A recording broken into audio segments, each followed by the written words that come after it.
You've got 10 seconds.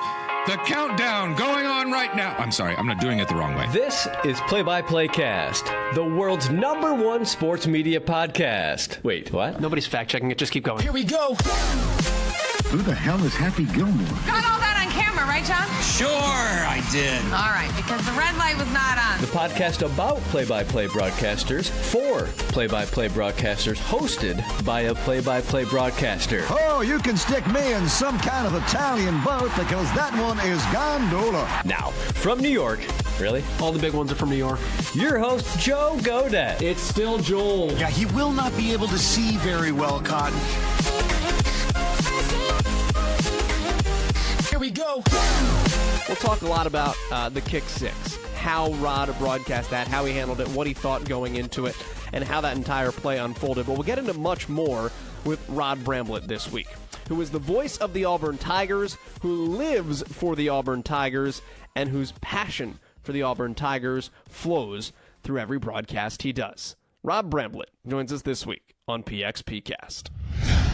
I guess I have to go back to when I was a kid, and what drew me to this profession without me really knowing that I was being drawn to this profession. I grew up not much of an athlete at all, but I loved sports.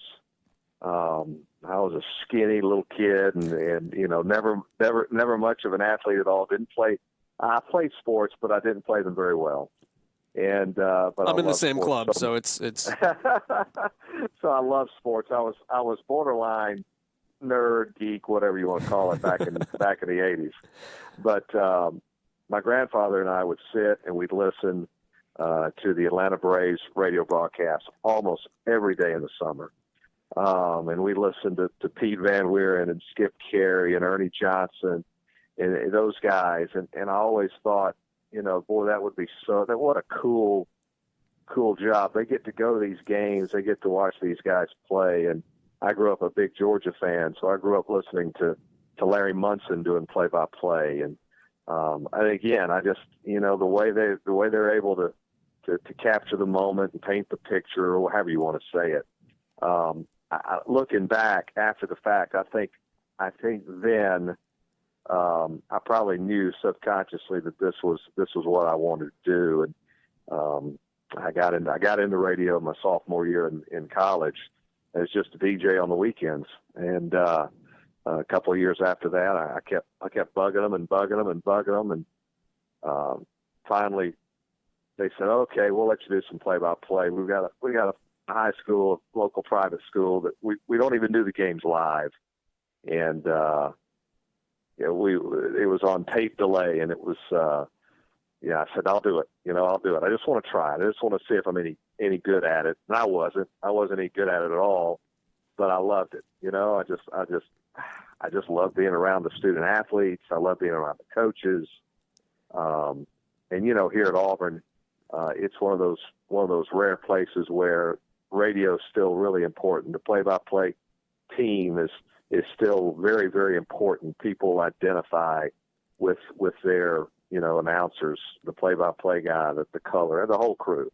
So it's, I've been very, very fortunate. But I think my roots in this business go all the way back to when I was little and I couldn't play sports worth a darn, and I wanted to be a part of it somehow, some way. There was a quote I found in an article that said you felt like you were always. It's something that you were meant to do when you look back retrospectively. What do you mean by that, and why do you feel that way? Well, again, I kind of go back to what I was just talking about when I was little. I had no idea then when I was young, whatever. And I didn't have any idea that would be my career. I had no idea how you would even go into that career. I had no reason to think, because of the fact that I wasn't a great athlete or even an average athlete or even a below average athlete. I was below. I said, there's no way, how do you do even, the thought never crossed my mind. But, looking back now, it's kind of weird. It's kind of karma, I guess, in a way, that I would put myself into spots, that opened up doors to me. And whether it be working at the local radio station and finally getting that chance, whether it be, finally getting hired by at that time what was called the Auburn Network to do affiliate relations in 1996. I've been doing Auburn baseball for like 3 years, and that opened up the door that eventually led to me becoming the lead announcer, which I'm so very, very fortunate to do. But back to your question, I just sit now and I guess, and listen, you're young. You don't know what I'm talking about here. But as you get older, and you're older in your career, you tend to, you start looking back. I mean, you start, when you're past the halfway point of your career, which I am, you start looking back, and you just look back at all these little things that happened along the way, and for me, it just all these little steps along the way tell me, you know what, this is what I was meant to do. Whether I'd be good at it or not, I've been lucky. I've been fortunate as much as I've been, I've been in the right place at the right time for things to happen. And to me, that's just an indication of, this is kind of what I was meant to do. And I'm very fortunate because not a lot of people get to find that spot, whether it be in whatever career that they choose. But I've been very, very fortunate. You mentioned 4 names, the Braves team with Skip and Pete Van Wieren and EJ, and then Larry Munson as well with Georgia. As a kid, you said you liked the way that they were able to capture the moment and relate that to you. But now, even as you've gotten older and you've gotten the perspective that you have, what do you think made those guys so good and attracted you to them, maybe even just subconsciously, and attracted you to what they did in the profession? I think it's one word: passion. Just when you listen to them, you knew that they were vested in what they were vested in the team that they were calling. They were vested in their job. They were passionate about what they were doing. You could tell that they cared. This was more than a job. This was more than, hey, this is my next step in my career to get to this next level, blah, blah, blah, blah, blah. This was what they were meant to do. This is what, I listen to Ernie Johnson. Pete Van Wieren is my favorite because he was so meticulous in everything he did, but at the same time he was entertaining. I mean, I listen to Pete Van Wieren, and I know that looking back now, having done this for so many years, you can tell those guys were prepared too. I mean, they did their prep work, but I think it was their passion. I just look back and so whenever I got this job, I was taken over for a great play-by-play announcer, Jim Fife. And, here recently we just lost John Ward at Tennessee, and Jim Fife.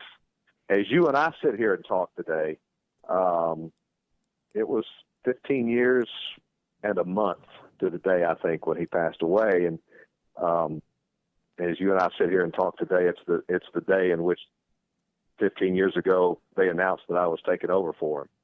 But I just, I think about Jim Fife, I think about Larry Munson, and people have asked me, what about, I mean, you worked with one of them and you listen to the other, and what stood out, now it's the same thing. It's the passion in which they did the job. And you better love it. You better have some passion for it if you're going to be in it for the long haul, particularly at one place, because, it can be a grind.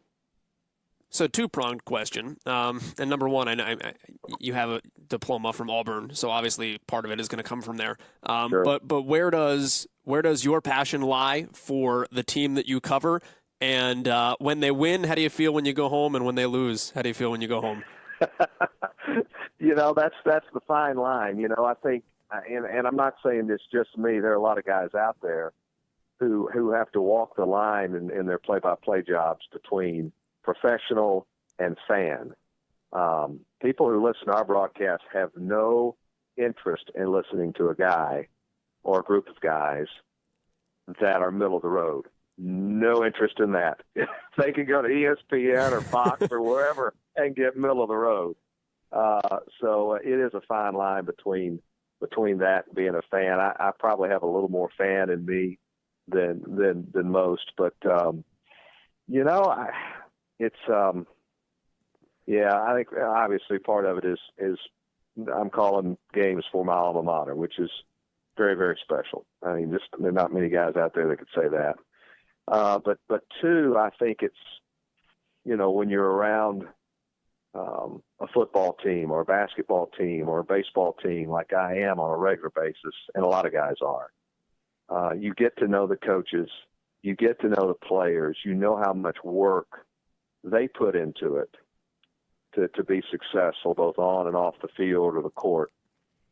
And so you get a connection there. You get a real personal connection to the student athletes and the coaches. And so all of a sudden you're not only vested in your school and how they do on the field or the court or wherever, but you're vested in these young men and women who chose Auburn to come to and get an education and compete. And, and so there's this great desire to have them do well. Now, after wins, it's like any fan. Most recently, the Auburn baseball team won their first regional since 1999 over in Raleigh, North Carolina, at North Carolina State. That moment, watching those kids run out on the field and celebrate was emotional for me. And the day that doesn't become emotional for me is the day I probably should quit. And then you fast forward just a week to Gainesville, Florida, in one of the greatest baseball games I've ever watched played. Auburn loses a heartbreaker in the winner-take-all game to go to Omaha on a line drive in extra innings that pops off of the right fielder's glove and goes over the wall for a walk-off homer. And that's you go from one Monday night or one Sunday with just exhilaration to a week later, and it's as heartbreaking as it can be. But I took more out of the loss. I felt better after that loss because of watching the guys on that baseball team sprint to right field to comfort Stephen Williams, Auburn's right fielder. I mean, to me, that emotion of all of that, that's where you feed off of it. And again, if you're working for one of the big boys and you're not doing play-by-play for a school like we are, you have to be middle of the road. I'm glad I don't. I don't know if I could ever do it. But yeah, the passion is you draw it. For me, you draw it from two places. You draw it from the fact you're doing the games for your alma mater, and the other is just you get to know these kids and these coaches, and it becomes a personal thing for you. Tell me about that side of it a little bit more. I've seen quotes where you've said that, that's what's still cool about it to you, and that brings out the fan in you when you get to know the student athlete. Number one, and this is a more broad question, how do you go about doing that? Kind of what's your approach in terms of developing relationships with the athletes? And then B, over time, how has that changed as you've gotten older, they've stayed the same age, and cultures have changed a little bit as well? It has changed a lot. I think back particularly with baseball. I just finished up my 26th year. So when I started, I was 27 years old, and that's a much closer age to those kids. And I can see, it was much easier to relate to the kids than it is now. But the key with the student athletes is just being around them, being accessible to them, going to practice. You listen, basketball and baseball, it's a lot easier to get to know these kids than it is football. Yeah. It's just such a bigger deal. There are more of them. They're just harder. You don't have the one-on-one interaction that you normally do with basketball or baseball. And, when you travel with those latter two sports, you're with them for longer amounts of time. So it's a little easier to develop those relationships than it is with football. I think with football, it's probably more as important, if not more important, to during the week being around the coaches and developing that relationship with those guys. So, but yeah, it has changed. It has changed. It has become much easier for me to develop relationships with the coaches quicker than it is the kids because the interests are different. The attention span is different. That's for sure. And but I've been very, very fortunate to be around a lot of just amazing student athletes and from those whose names you would recognize to those who never were ever going to do anything beyond college. It's cool to be able to still stay in touch with those kids. Well, let me ask you about a guy like, if we're talking like a Cam Newton, in terms of being the Auburn voice and wanting to convey information about him and his story that is maybe unique to your audience. Obviously there's going to be a lot written about a guy like that. But how do you talk to a guy like that and have a relationship with a guy like that when he's not around long, and when he is around, everybody wants to talk to him, and it's hard to be able to get something about him that isn't kind of a mainstream news article already? Cam is probably the most unique case that you could have brought up. You compare Cam Newton to Jarrett Stidham now, Auburn's quarterback. It's much easier to get to Jarrett on a regular basis just to see him. I'm so fortunate here, even though I don't work for the university or the athletic department. My office is in the old basketball arena, and there's some academic folks and that type of thing that are on our hallway. So I get to see student athletes coming up and down our hall all the time, and Jarrett's one that always stops by and says hi, and we'll talk a little bit. Cam Newton was a different beast all the way around. I'll be honest with you. Not many people got to know Cam Newton while he was here. It was just, and it's not that he was a bad kid. It's just that the demands on his time were so great. Yeah. In that 1 year, imagine the spotlight in that 1 year, how bright, hot it was. And this kid still had to go to class. And by the way, he made good grades too while he was here. A lot of people just assume, well, he never went to class. He was never going to be there more than a year. Well, that's not true. But he was just harder. They being the football staff, support staff, coaches, whatever, they kept Cam in a little bit of a bubble because they just could see how demanding demanding it could be for him to balance, being a student athlete or being a major college football player, best player in the country, and a student at the same time. So Cam, I didn't get an opportunity to really get to know Cam that much. It was an odd year in the sense that he was here and gone, but what an incredible year and a national championship. But that's a rare case. I mean, that really is Cam's a rare case. Most anybody else you would ask me about, I could say, again, it just goes back to being around and getting to know him. But with Cam, it was very, very different. And the neat thing is that could have easily turned into something negative with the team, because you get that one guy, and all of a sudden it appears that he's getting special treatment. He was just getting different treatment.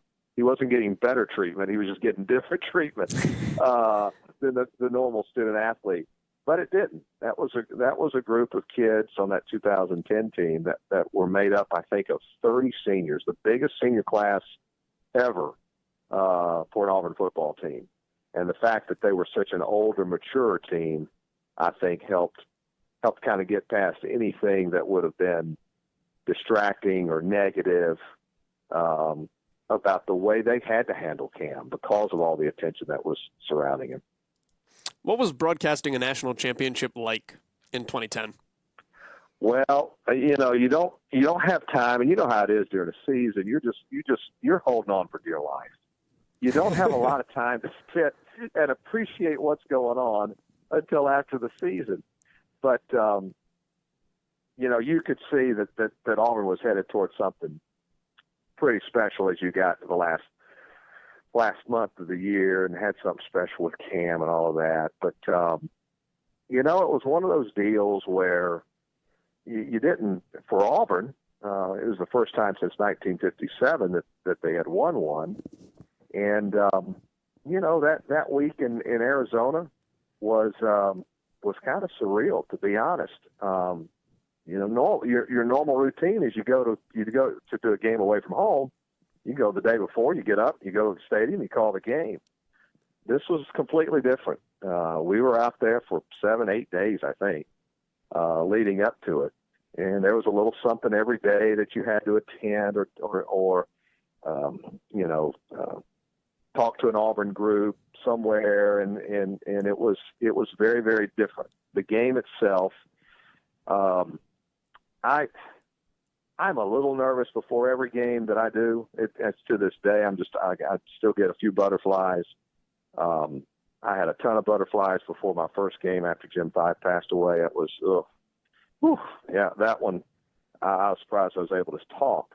But that game, I had more butterflies than my first ever game as Auburn's football play-by-play announcer. And the reason why is that you knew that, particularly if Auburn won, whatever you said from kickoff to the end of the game would be magnified tenfold.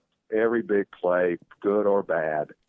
And I think the whole crew was that way. Our whole Stan White, Clint Riggins, the whole crew that were part of the team then. I think we all felt the same way. And the game, and I never, ever, and I had not done it up to that point, and I haven't done it since. I never, ever had written down, all right, if Auburn wins, this is what I need to say. I've never done that. But I was sitting back there about 2 hours before kickoff in the little press area, and I got to thinking, Rod, if Auburn wins, you better not screw it up, because that thing's going to be played over and over and over. So on a little notepad, I wrote down what I wanted to say. And I tore it out of the little notebook pad and I put it in my pocket. And as we were getting to the end of the game, I took it out. I laid it in front of me. Of course, Auburn kicks it's a last second deal. So it kind of sort of threw out the window what I was going to say, because my plan was, well, Auburn will be up, and, we'll count the clock down, and but no, it was pretty dramatic. I didn't even look at the sheet of paper because of the way the game ended. But what you hear in the final call is pretty much what I had written down. But I've never done that before, and I haven't done it since. Even in 2013, when Auburn played in the championship game, I didn't write anything down. But I knew that I'd better write something down this time, because, God, it had been since 1957 since Auburn had won a national championship. But, yeah, it was a bundle of nerves from start to finish. I mean, it just really, really was. And interesting story from that game, and I'm sure if you've watched the game, you remember this play.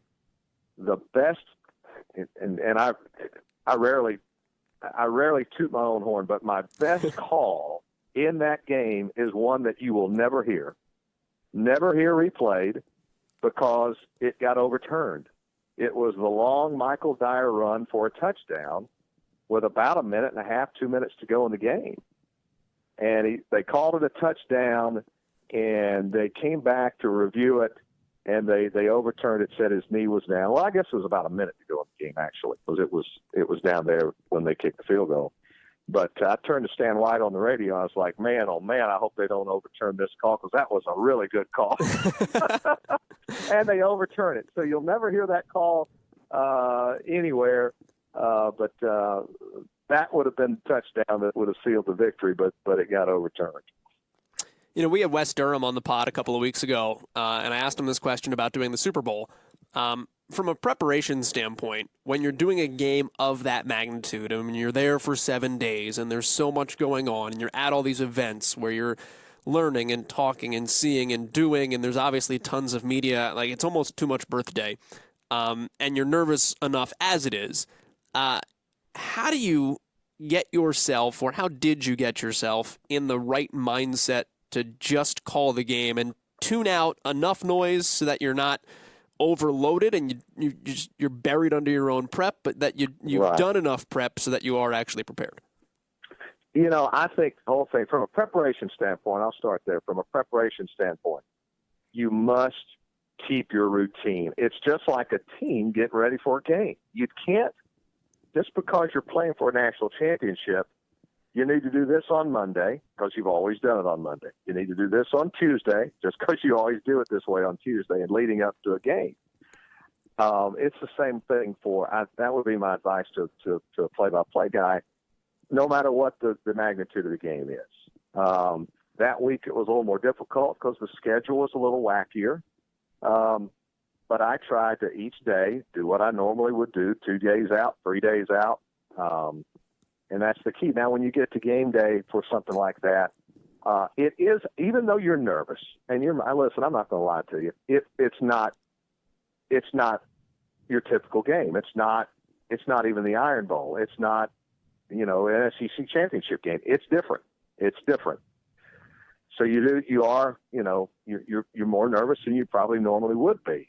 But because your prep has been the same, as close as possible leading up to the game, I think that helps. It doesn't help 15 seconds before you're supposed to start talking because you're like, oh my God, here we go. I'm really about to do this. We're really about to do this.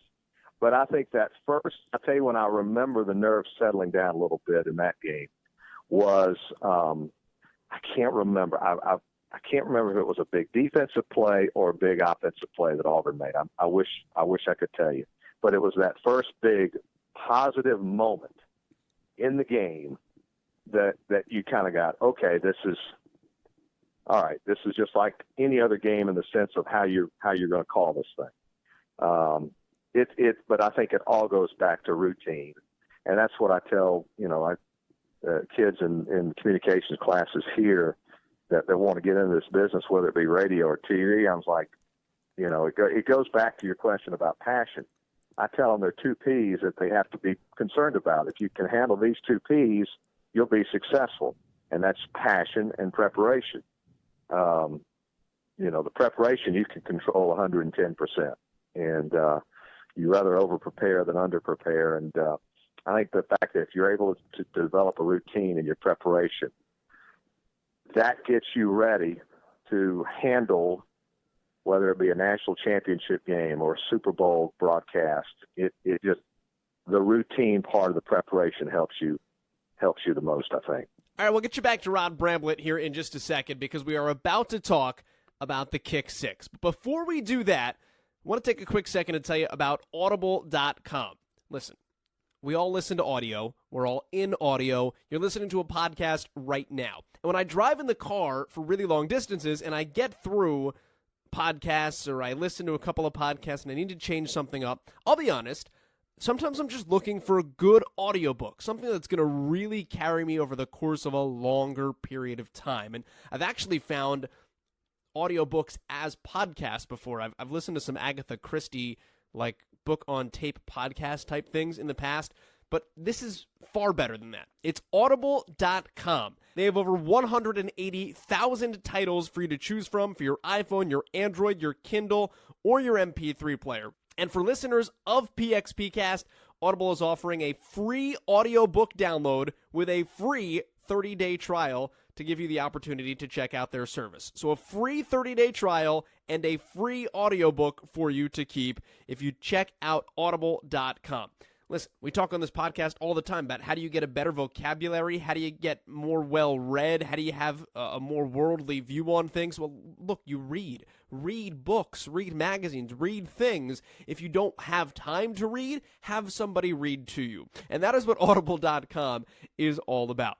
To download your free audiobook today, head to audibletrial.com. That's AUDIBLE trial.com/PxPcast. That's audibletrial.com/PxPcast for your free audiobook. Now back to Rod Bramblett. Let's talk about a moment that you couldn't possibly have prepared for, though. And this is not a national championship moment. and that's ironic because it's probably the most famous call you've had. Do you remember anything about the kick six, or did you just kind of like go into a euphoric what the heck is happening state, and afterward you're like, wow, that was cool?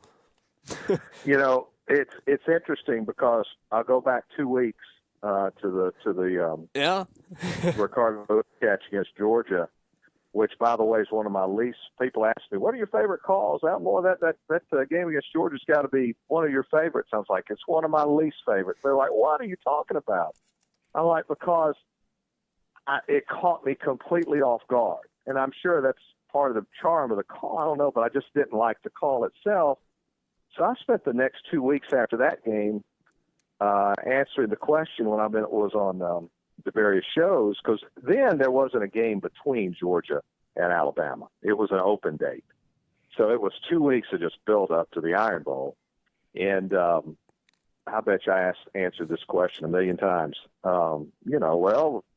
Do you think the way the Alabama game could top the ending of the Georgia game? And my answer was like, no way. There's no way. I mean, look at it. Auburn was about to lose this game, and they just threw up a prayer and da-da-da-da-da. And my answer was always, there's no way. There's no way. I would always say, now, it's going to be a great game. And it was. It was a great game without kick six. It was one of the best.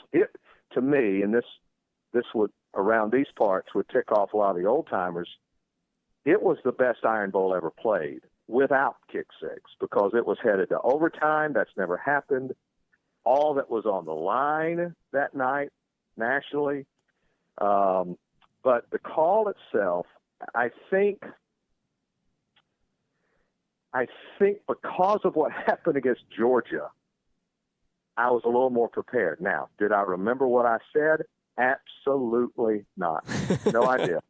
I turned to our producer, and I asked her, I said, Jesse, I think I know what I said, but I'm not 100% sure. I hope I didn't screw it up. And she's like, no, I think you did okay. She said, you didn't cuss or anything. But in the moment, no, I had no idea. And I did not hear the whole call in its entirety where I could actually hear it until I was in my car on the way home. They played it up on the big video screen at the end when all the people were on the field, and I could hear the beginning of it. But as the call went along, the crowd noise was just incredible, which is, again, a moment I'll never forget, the crowd reacting to that replay. But no, I didn't really hear the call in its entirety till I was on my way home that night. You talk about the Georgia call, the 73-yard touchdown catching you off guard a little bit. When did you realize in the kick six, like, this is more than just we put a guy back there to return? Like, at what point did it dawn on you, oh my gosh, like, this is going to be a big deal? Interesting story there that I like to share. It did not even cross my mind as Alabama was lining up to kick the field goal that Auburn could put a guy in the back of the end zone to return it. My longtime spotter, Bo Benton, handed me a Post-it note and said, hey, Rod, don't forget, keep an eye out, see if Auburn puts a guy back there. They can, if it comes up short, we can run it out. I was like, oh my God, I didn't even think about that. And it's right at the front of the call too, so you were right on top of it. Well, and when you hear the call, and I said, well, I guess Auburn calls timeout. They take Ryan Smith out of the game, and they put Chris Davis in the back of the end zone because Chris was a little faster runner. And two, they call timeout to hopefully freeze the kicker. But when you hear me say, well, I guess Auburn can run it out if it comes up short. That's because my spotter handed me the note to remind me of that. I mean, it just kind of goes to show you how there are a bunch of moving parts in the booth at any given moment. But when Chris Davis got just shy of midfield, and this is looking back on it now, when he got just shy of midfield, I knew he was gone. And you could hear Stan White, my color partner, scream, oh, my God. Well, that's when I really knew he was gone. and another interesting story, Stan after he says, "Oh my God," people often say, "Man, I can't believe how he was able to hold it together." You know, you could hear him scream, "Oh my God," and then he was just able to, he calm himself down. I was like, "Listen, he didn't calm himself down. My engineer turned his mic off," and that's an honest to goodness true story. Our engineer turned Stan's mic off, and if you get like a quiet room or something, you're listening to the call on your computer or wherever, if you listen close, you can still hear Stan just absolutely going nuts because you're picking up his screaming through my microphone. And it was an amazing moment. And I tell people, listen, it's just right place and right time. There were four people that called that play. Myself, Eli Gold, Alabama's play-by-play announcer, of course, Vern Lundquist, and there was also national radio there. Adam Amin, that's sitting right in front of me. And at that time, Adam Amin was not Adam Amin. You know what I mean? He was very talented. You knew he was going to be a really good broadcaster. But I'll never forget after the game, before I had to go down and do the post-game stuff that I normally do. Adam comes up. They were out on the photo deck in front of us broadcasting. He comes up in the press box. He said, "Rod, I got to get a picture." He said, "I got to get a picture with the field behind us because I think we're going to remember this day and talk about this day for the rest of our lives." And so now, every time I see Adam, we reminisce every single time, and it's created a nice little bond. But there are so many little stories like that involving different people, whether it be professionally or fans that were at that game, that stories that are being told, and then all the videos that you see from people who are watching the game on YouTube and their reaction. It's just, I don't know, and I know you're supposed to never say never, but I just don't see how there can be another finish or moment like that, considering everything that was on the line. Right, that's what you said after the Georgia game, Rod. That's right. I was wrong then, but little did I know. Oh my gosh, it's just amazing. It is really just amazing. And the following, it's funny, and you know how it is. That time of year, you're going from football right into basketball in November. So we call the game on Saturday. I go back home, and I have to get right back up and leave right after lunch out of the Auburn airport on a team charter to go to Ames, Iowa with the basketball team. I mean, it's just like you go from this really big high to calling a basketball game at Iowa State that Auburn was going to lose by 40, and they did. So, I mean, it's just but that Sunday night and Monday, particularly during the day, that Monday after the Iron Bowl was surreal as well, because all of a sudden the realization kicked in of how big a deal it was. It really didn't kick in immediately. I thought, yeah, great finish, greatest finish ever in the Iron Bowl, one of the best. I mean, but you didn't realize what an impact it had across the country. And Monday following the Iron Bowl was just amazing. My morning started at 6 a.m. I had to do a thing on Fox and Friends via the phone, and then it was just back-to-back interviews up until we went to the basketball game that Monday night.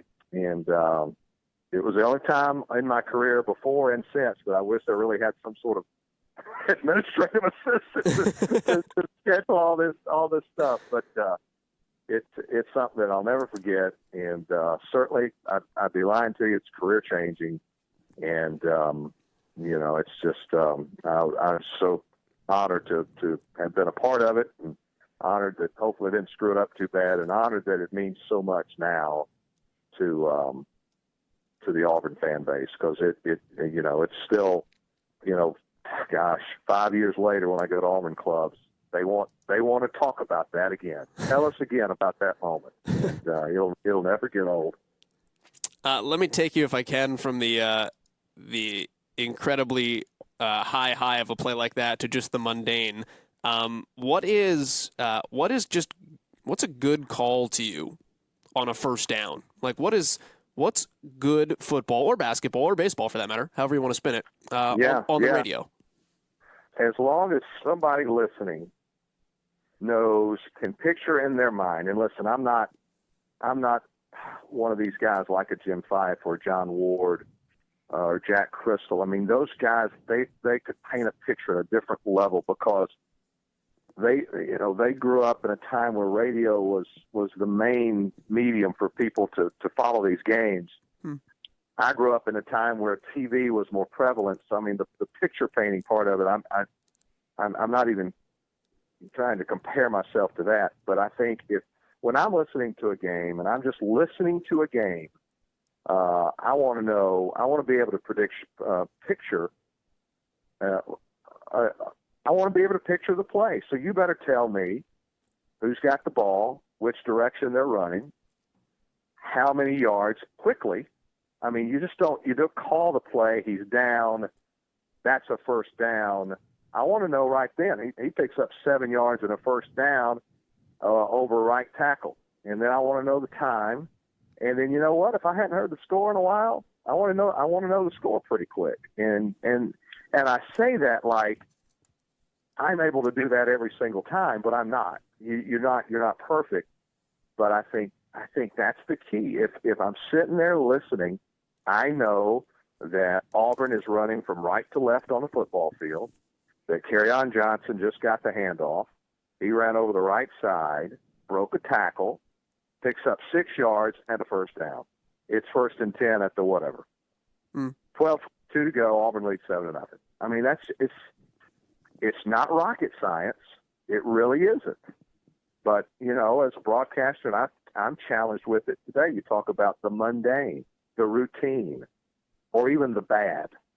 The bad is the hardest part for me. It's the hardest part for me because of the fan and the passion. Sure. I have that fan passion.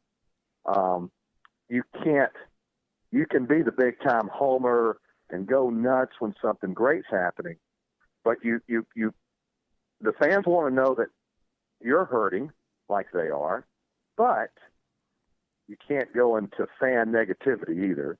So there's a line you have to stop at. And to me, sometimes that's still a challenge when something bad happens, something unfair happens, when an umpire fails to call strike 3 on a pitch that's right down the middle, and then the next pitch the guy hits a home run and you get beat. I mean, those things are still a challenge for me, and I'm 52 years old. But yeah, I mean, it's people. It's not rocket science, but it's also not everybody can do what we do, and the only way we do what we do in a consistent, good way, I think, is just repetition and doing it over and over and over and over and over and over. There's no secret formula. The more you do it, if you care about it and you're prepping and you have passion, the more you do it, the better you should get at the mundane stuff. So I don't know. That's an awful long answer for a simple question. So. No, it's perfect. I want to broach one more subject with you, kind of along those lines as well, before I wrap things up, and that's just how you what your professional development, I guess, is like even today. I mean, how much you listen back to your own stuff or continue to get better and continue to improve and be the best version of yourself every day. I think the key for any guy, any person in any job, is be able to handle criticism, constructive criticism. And for us in this business, that can be hard because we all have egos. That's another thing. We all have egos. In this business, you do this long enough, and you get a little bit of an ego. Now, how you handle that ego varies. Some guys don't handle it very well. Some others guys, remain pretty humble, and so taking self-criticism can be tough. But I think letting your peers listen to your stuff and say, hey, this is good. Here's how I would have done this. I like the way you did that. I'm going to start doing it that way. I think that's a good thing. And, I'm constantly looking for every year, this time of year, June and July, summertime, it slows down. So all of a sudden I go into, okay, how can I make my spotting board better? Let me look at this. I'm going to play around with some stuff. I was just exchanging emails with Tony Castricone, the play-by-play voice of Washington, new play-by-play voice out there, and I saw he posted on Twitter. He was working on his spotting boards, and he had a picture of them. And I said, okay, that looks kind of neat. It's a little different than I do it. So I reach out to him and say, hey, can you send me, a copy of that?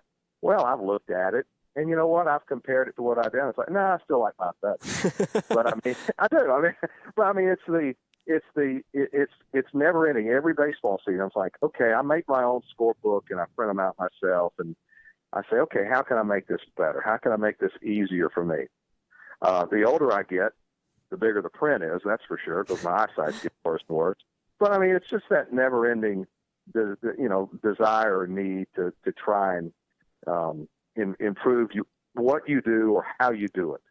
For me, I find myself looking at different ways I can prepare better, more efficiently. The older you get,